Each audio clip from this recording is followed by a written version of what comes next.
Good morning बच्चों, मैं दीपक कौशिक। हमारे यूट्यूब चैनल में आपका स्वागत है। और आज हम जो टॉपिक कर रहे हैं वो क्लास 9वीं के मैथमेटिक्स से है। हमने पिछली क्लासेस में हमने पढ़ा था कि प्रीमेय संख्याएं क्या होती है और अप्रीमेय संख्याएं क्या होती है। आज हम उनको आगे पढ़ेंगे, इसका थोड़ा सा विस्तृत रूप हम पढ़ेंगे।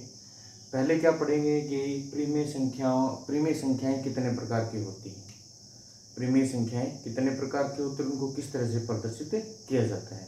नंबर 2 पे हम बात करेंगे कि अप्रीमेय संख्याओं को किस प्रकार प्रदर्शित किया जाता है। तो सबसे पहले बच्चे कि प्रीमेय जो संख्याएं होती हैं वो दो तरह की होती है। जो प्रीमेय संख्या होती है वो दो तरह की होती है। एक होती है टर्मिनेटिंग,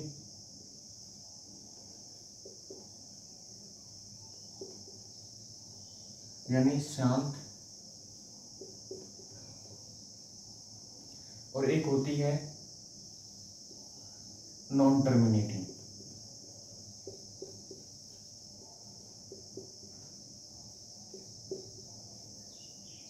यानी अशांत।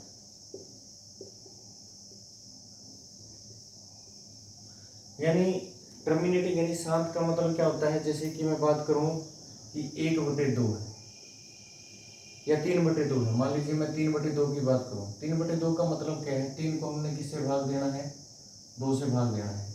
2 एकम 2, माइनस किया 1, यहाँ पर 0 लगाई, इस 0 को नीचे उतारा, 2 5 10, 2 5 10, और ये शेषफल कितना हो गया, 0 हो गया। यानी जब शेषफल 0 हो जाए किसी भी दशमलव के बाद या वैसे भी, तो उसे हम क्या बोलेंगे, टर्मिनेटिंग बोलेंगे। ठीक है बच्चे। दूसरा होता है नॉन टर्मिनेटिंग। नॉन टर्मिनेटिंग क्या होता है कि ऐसी प्रीमेय संख्याएं जिनको भाग देने पर वो कभी भी कटती नहीं है। जैसे कि हम बात करेंगे 1/3 है। 1/3 में क्या होगा, हम 1 को कितने से भाग करेंगे, 3 से भाग करेंगे। नहीं चलेगा, 0 पे चलाएंगे, दशमलव। यहाँ पर 3 दिया 9, माइनस करेंगे 1, फिर 1 0 उतारेंगे, 3 3 जा 9, फिर माइनस करेंगे 1, फिर 0 उतारेंगे, 3 दिया 9, और इस तरह से चलती रहेगी और कभी भी शेषफल 0 नहीं आएगा। परंतु इसमें खास बात क्या रहेगी कि ये संख्याएं क्या होंगी, रिपीट होती जाएंगी।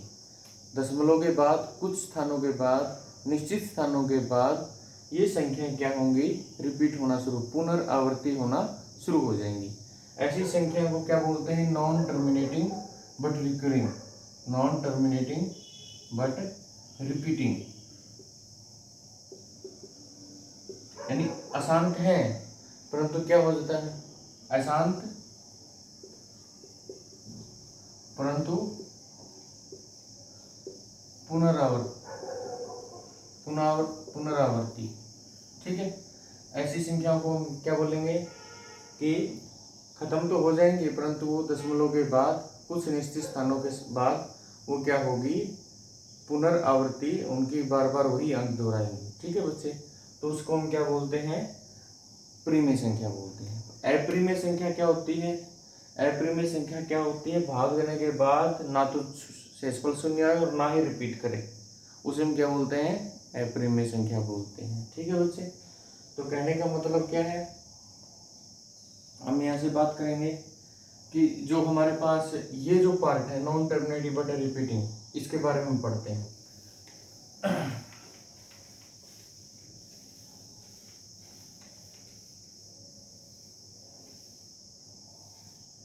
अब जैसे हम बात करते हैं, एक क्वेश्चन करते हैं, जैसे कि 1/3 है। 1/3 को हम क्या लिख सकते हैं भाई, ये 1 है और ये कितना है, 3 है। 0 पे चलेगी, फिर यहाँ 3 3 जा 9, माइनस 1, फिर 1 0 यहाँ लगाए तो कितना, 3 3 9, फिर 1, फिर 1 0 लगा दी। इस तरह से हम बात करते रहेंगे और ये आगे इसी तरह से बढ़ता रहेगा बच्चे। तो हम क्या देखेंगे क्या कि जो 1/3 है, 1/3 को हम क्या लिख सकते हैं, 0.333 और इस तरह से चलता रहेगा। हमें पता आगे क्या आएगा, 3 ही आएगा। रिपीट करेगा 3 बार बार बार बार, यही आएगा। तो हम इसको लिख सकते हैं 1/3 को क्या लिख सकते हैं 0.3। दशमलव के बाद जो संख्या रिपीट हो रही है 3 के ऊपर रिपीटेशन है ना, तो 3 बार 0.3 बार।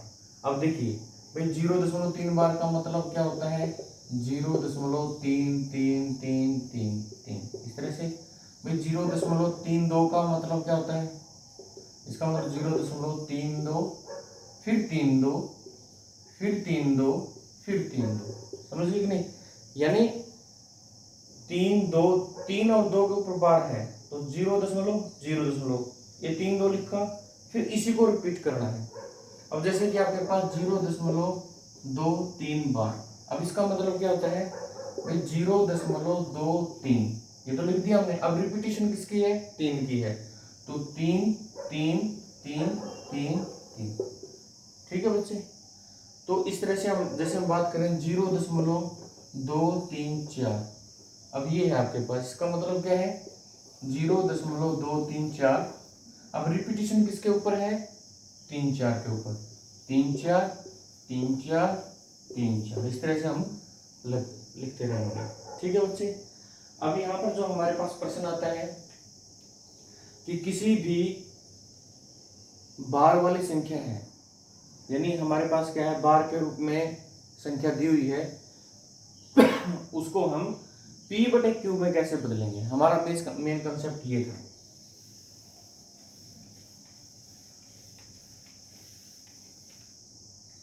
अब जैसे कि आपके पास क्वेश्चन दिया हुआ है, क्वेश्चन क्या दिया हुआ है भाई 0.3 बार को P/Q में बदलो, इसमें बदलना आपने, तो कैसे बदलेंगे, कैसे बदलेंगे बच्चे।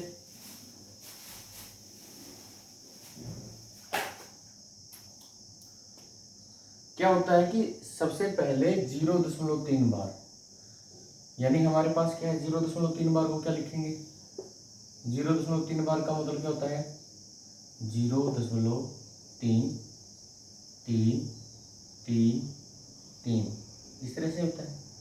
इसको हम क्या मान लेंगे x मान लेंगे, क्या मान लेंगे x, यानी 0.3 को क्या मान लेंगे x मान लेंगे। मान लिया क्या आपके पास u x है, ठीक है।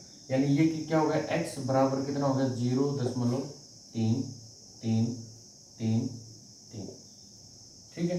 दोनों तरफ 10 से गुणा कर दिया, दोनों तरफ 10 से गुणा करने पर, 10 से गुणा कर देते तो 10 गुणा में x हो गया, यानी 10x। अब 10 से गुणा करेंगे तो ये दशमलव है ये यहाँ से रख जाएगा, यानी 3.333, इस तरह से आ जाएगा। अब देखिए 3.33 को हम क्या लिख सकते हैं, इसको मैं बाद में क्या लिख सकता हूँ 3 जमा में 0.3333, ये लिख सकते हैं। क्योंकि जब इसके अंदर ये जोड़ेंगे, इस 3 का मतलब क्या होता है ये 3, और इसका मतलब क्या होता है 0.3333, और इसके दशमलव लगा के 0 कितने लगा दूं मैं, इनको जब जोड़ेंगे तो हमारे पास कितना आएगा, ये आएगा जो कि ऊपर है। तो इसलिए हमने क्या कर दिया, दशमलव से पहले की संख्या को अलग ले लिया, प्लस में 0 लगा के इस 3 की जगह, और इसके साथ में दशमलव लगा के हमने दूसरी संख्या को अलग लिख दिया। अब हम क्या देखेंगे, ये वैल्यू कितनी है आपकी, ये वैल्यू कितनी है x है, ये वैल्यू कितनी है आपकी x। तो आपके पास क्या हो गया 10x बराबर है 3 प्लस में x, इस x को इस साइड में लेके आएंगे, ये 1x है ये 10x है, 1x इस साइड में ये प्लस का है तो इस साइड में आके माइनस का हो जाएगा, तो आपके पास कितना होगा 9x, कितना होगा माइनस हो जाएगा 9x बराबर है 3, तो x का मान कितना होगा 3/9, यानी 3 एकम 3 3 3 9, तो x का मान कितना हो गया 1/3। तो इसका मतलब क्या हो गया, इसको हम क्या लिख सकते हैं 1/3 लिख सकते हैं, ठीक है बच्चे। अब तो ये तो हो गया बड़ा तरीका, लेकिन हमें तो क्वेश्चन आना चाहिए हम इसकी बिल्कुल शॉर्ट ट्रिक देंगे, बिल्कुल छोटा से छोटा रूप। ठीक है, अब यहाँ से 3-4 क्वेश्चन देंगे।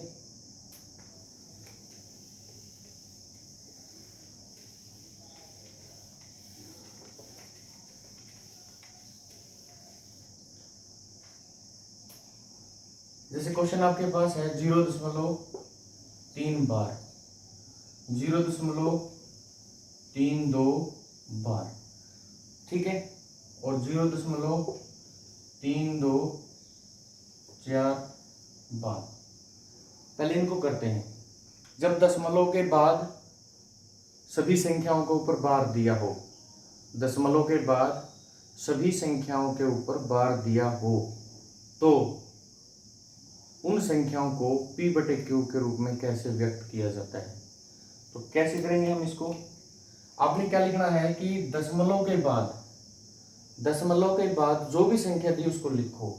यहाँ पर 3 लिख दिया, यहाँ पर कितना लिख दिया 3 2 लिख दिया, यहाँ पर कितना लिख दिया 3 2 4, माइनस माइनस माइनस कर दिया। जिस संख्या के ऊपर बार नहीं है, यहाँ तो सभी के ऊपर बार है, सभी के ऊपर बार है ना, तो माइनस में 0, माइनस में 0, माइनस में 0 बटे में दशमलव के बाद कितनी संख्याओं के ऊपर बार है, एक संख्या के ऊपर बार है। दशमलव के बाद कितनी संख्याओं के ऊपर बार है, एक संख्या के ऊपर बार है, तो उतने ही नौके लिखेंगे। 1 नौका, यहाँ पर कितना 2 नौका, और यहाँ पर कितना 3। ठीक है, अब यहाँ पर ऐसी संख्याएं देखो जिनके ऊपर बार नहीं है, ऐसी संख्याएं देखो जिनके ऊपर बार नहीं है दशमलव के बाद, उसके नाम की हम बाद में यहाँ 0 लगाएंगे। यहाँ पर कोई भी संख्या नहीं है 0, यहाँ पर भी 0, यहाँ पर भी 0 लगाएंगे, लेकिन यहाँ है नहीं तो कुछ नहीं लगाएंगे। तो आपके पास कितना हो गया ये 3/9, 3 एकम 3, 3 3 9, यानी कितना हो गया 1/3। अब ये कितना हो गया 32/99, ठीक है, और ये कितना हो गया 324/999। 3 पे कटेगा ये 108, 3 पे 3 3 3 3 पे 36, 3 पे 11, 3 पे 12, 3 पे 3 3 9, 3 7 21। तो आपके पास कितना हो गया 12/37। ठीक है बच्चे, इस तरह से हम करते रहेंगे। ये थे हमारे पास पहली टाइप। दूसरी टाइप क्या है,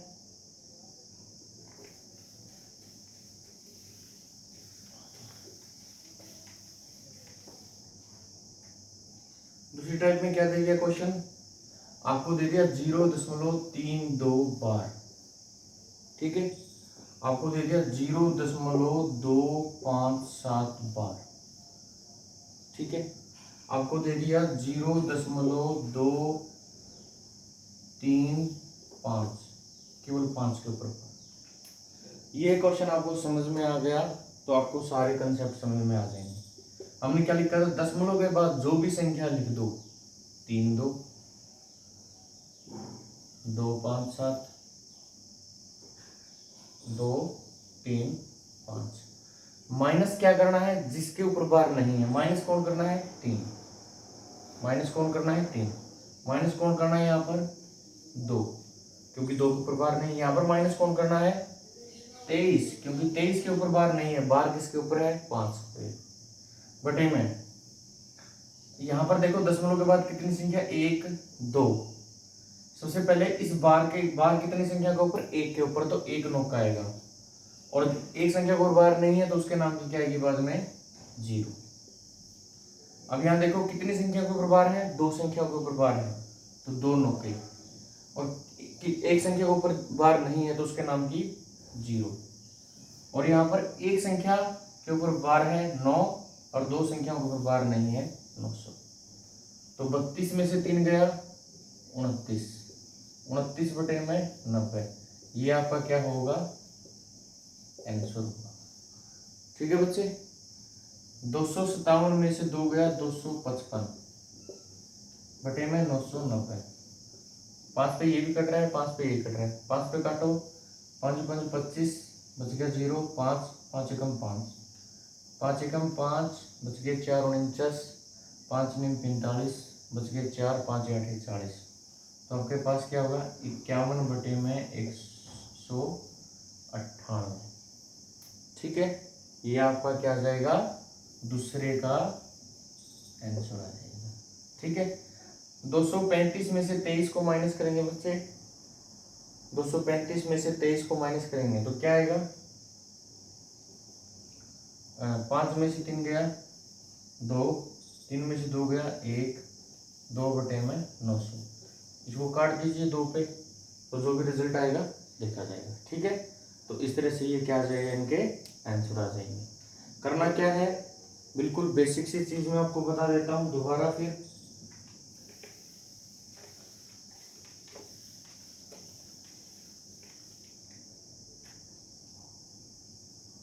जैसे क्वेश्चन क्या दिया हुआ है, 0.2546 और इसके ऊपर बार दिया हुआ है, तो इसका मतलब देखिए क्या है, 246 लिख दिया आपने, दशमलव के बाद जो भी संख्या लिख दी, माइनस जिस संख्या के ऊपर बार नहीं है 2, जितनी संख्याओं के ऊपर बार है उतने ही नौके, और जिस संख्या को बार ने उसके नाम की 0। उत्तर आ गया आपका। तो कितना हो गया, 246 में से 2 गया 244 बटे में 990। ठीक है, इसको काट पीट देंगे, वो आपका क्या होगा, संक्षिप्त रूप में उत्तर आ जाएगा। ठीक है बच्चे, ये था हमारे पास क्या, कोई भी परिमेय संख्या है उसको हम p बटे q के रूप में कैसे लिखते हैं। अब इसका उल्टा है, हमारे पास दो संख्याएं बार वाली हैं, उनको हम जोड़ेंगे कैसे, जैसे कि क्वेश्चन आपके पास आ गए हैं क्या भाई, 0.3 बार, 0.4 बार और 0.5 बार। इसका उत्तर क्या रहेगा, इसका उत्तर बताना आपने क्या रहेगा भाई। 0.3 बार का मतलब क्या होता है, 0.33333 इस तरह से रहेगा भाई। 0.4 का मतलब क्या रहेगा, 0.444444 ये रहेगा भाई। 0.5 बार का मतलब क्या रहेगा, 0.555555 ये रहेगा।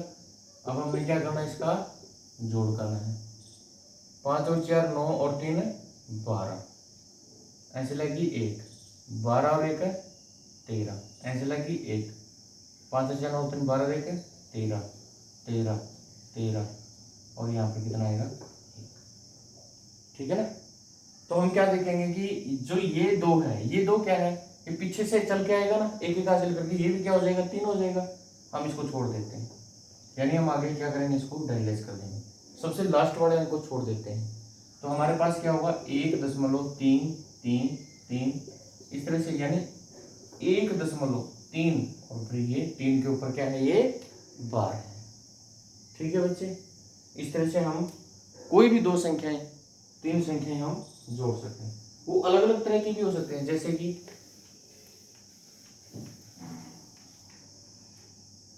क्वेश्चन आपके पास है भाई 0.24 बार प्लस 0.32 बार, इसको हमने जोड़ना है। तो कैसे जोड़ेंगे भाई, 0.24 बार का मतलब 0.24 2 4 2 4 2 4 2 4 इस तरह से। ये कितना 0.3 2 बार 2 2 2 2 2 2, ज्यादा लंबा कर दिया हमने, छोटे से भी काम चल सकता था। 4 2 6 4 6 4 6 4 6 4 6 5। अब देखो क्या है 0.5 6 4 6 4 6 4 6 4 6 4, तो 0.5 ये तो आएगा ही। अब 6 4 के ऊपर क्या है 12। ठीक है, 6 4 के ऊपर क्या है बच्चे 12। तो आपका रिजल्ट क्या रहेगा, इसका इनका आंसर कितना रहेगा 0.564 बार। ये आपका क्या रहेगा आंसर है।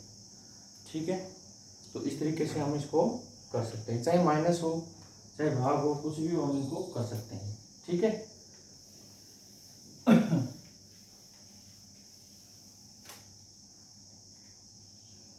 आगे हम बात करेंगे अपरिमेय संख्याएं। अपरिमेय संख्याएं जैसे कि आपके पास वर्गमूल 2 है, वर्गमूल 3 है, वर्गमूल 5 है, वर्गमूल 6 है, वर्गमूल 7 है, वर्गमूल 8 है, वर्गमूल 10 है। ये सारे सभी क्या आपकी अपरिमेय संख्याएं हैं। कई बार पेपर में क्या आता है, वर्गमूल 2 को प्रदर्शित कीजिए। वर्गमूल 2 को आपने क्या करना है, प्रदर्शित करना है। तो कैसे करेंगे प्रदर्शित, जैसे कि वर्गमूल 2 है आपके पास, ठीक है। इससे पहले करने से पहले हम एक छोटा सा एक उदाहरण करेंगे। क्या, एक समकोण त्रिभुज बनाएंगे। ये आपके पास क्या है, समकोण त्रिभुज, ठीक है। ये कोण कितने का है, 90 का। समकोण त्रिभुज क्या होती है, जिसमें कोण क्या हो, 90 का। 90 के सामने क्या होता है, कर्ण। क्या होता है, कर्ण। दो भुजाएं बच गई, एक को मान लेंगे आधार और दूसरी को क्या मान लेंगे, लंब, ठीक है। जो कर्ण होता है, जो कर्ण होता है वो क्या होता है, आधार का वर्ग जमा में लंब का वर्ग के वर्गमूल के बराबर होता है, ठीक है। तो यानी हमारे पास क्या है कि मान लीजिए हमारे पास क्या है, वर्गमूल 2 के लिए हम क्या करते हैं, ये संख्या रेखा है, ये वास्तविक संख्या है तो ये अपरिमेय संख्या है। ये सभी क्या है, अपरिमेय संख्या है।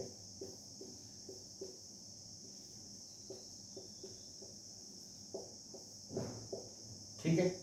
ये संख्या रेखा, ये कितना आपके पास 0, ये कितना है 1, ये कितना है 2, ये कितना है 3, इस तरह से चलता रहेगा, ठीक है। अब वर्गमूल 2 को कैसे लिखेंगे, वर्गमूल 2 को लिखेंगे, ये वर्गमूल 2 है, इस वर्गमूल 2 को क्या लिखेंगे, 1 का वर्ग जमा में 1 का वर्ग लिखेंगे, क्योंकि 1 का वर्ग कितना होता है, 1 होता है।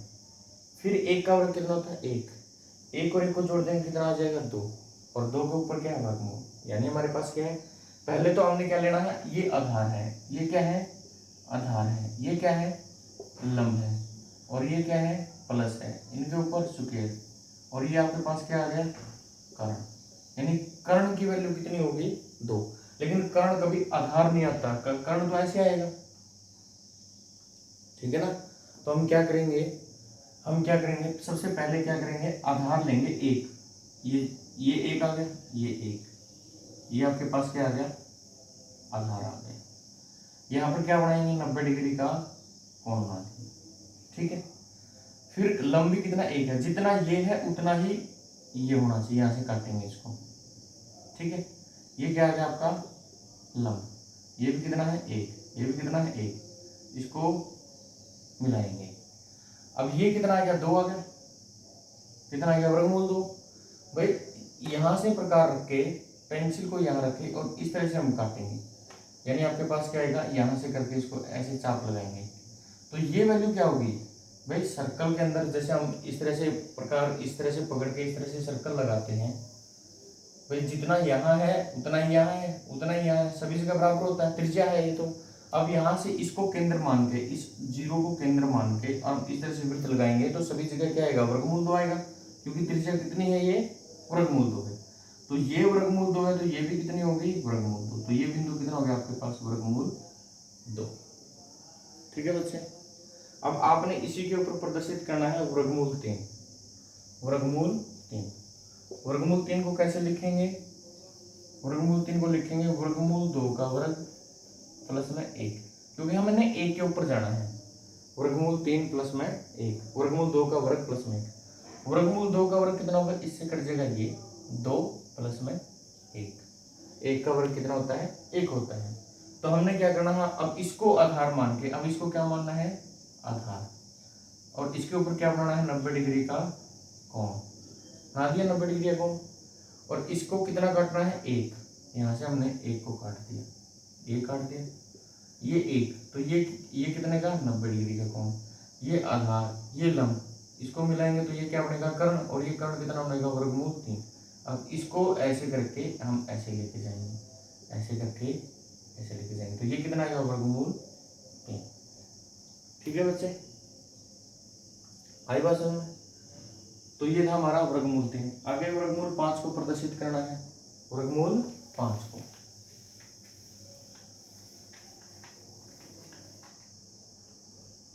वर्गमूल 5 देखिए कैसे करेंगे हम इसको। देखिए वर्गमूल 5 को लिखेंगे हम कितना, 1 प्लस में 4। ये 1 है, 1 हमेशा रहेगा, 1 प्लस में 4। ठीक है, 4 को क्या लिखेंगे हम, 2 का वर्ग, प्लस में इसको क्या लिखेंगे, 1 का वर्ग। सीधी सी बात है कि हम क्या करेंगे, हमारे पास एक तो ये आपके पास संख्या रेखा है, ये कितना है, 0 है, ये 1 है, ये 2 है, ये आपके पास कितना है, 3। ठीक है, शुरू में कितना लेना, 2, यहाँ से लेकर यहाँ तक की है, ये ले लिया। ये कितनी वैल्यू होगी, 2। अब इसके ऊपर कितने कोण बनाना है, 90 का, 90 का कोण बना दिया। अब कितनी वैल्यू लेनी, 1, ये 1 है, इस तरह से हम इसको काटेंगे, 1, ये काटेंगे। ये कितना है, 2, ये कितना है, 1, तो ये कितना हो गया, वर्गमूल 5। यहाँ से हम प्रकार करके ऐसे करेंगे, ऐसे करते हैं, तो ये कितना हो गया, वर्गमूल 5। ठीक है, तो ये आपके पास क्या हो गया, वर्गमूल 5। तो इस तरह से हम बहुत सारी संख्याओं को प्रदर्शित कर सकते हैं। तो आज हमने जो पढ़ा है वो क्या है, परिमेय संख्या। परिमेय संख्या बच्चे 2 प्रकार की होती है, शांत और अशांत, terminating and non terminating but repeating. एक तो होती है शांत, जो खत्म हो जाती है, जिसको हम बार के रूप में नहीं लिख सकते। एक होती है ऐसी संख्याएं जो खत्म नहीं होती, जिनको हम बार के रूप में लिख सकते हैं। ठीक है। दूसरी हमने पढ़ी थी उनका हमने p/q के रूप में कैसे प्रदर्शित करना है। हमने एक क्वेश्चन करके उसका तरीका बताया था, लेकिन फिर हमने शॉर्ट ट्रिक दी थी। शॉर्ट ट्रिक आपको याद होनी चाहिए, क्योंकि आपको क्वेश्चन का आंसर पता होना चाहिए, क्वेश्चन कैसे निकलता है ये पता होना चाहिए। ठीक है, तो क्वेश्चन का सोल्यूशन हमने दिया था। उसके बाद हम बात कर रहे थे कि परिमेय संख्याओं को जोड़ते कैसे हैं। 2 परिमेय संख्याएं हैं, बार वाली संख्या, उनको जोड़ते हैं तो उनको फिर बार के रूप में कैसे प्रदर्शित किया जाता है। आगे हम बात करेंगे कि अपरिमेय संख्याओं को संख्या रेखाओं के ऊपर कैसे प्रदर्शित किया जाता है। ठीक है, तो ये हमारी वीडियो थी, तो इसको बहुत अच्छे तरीके से करना है और नेक्स्ट वीडियो के अंदर हम इसके अंदर और भी गहनता से इस क्वेश्चन को करवाएंगे। थैंक यू बच्चों।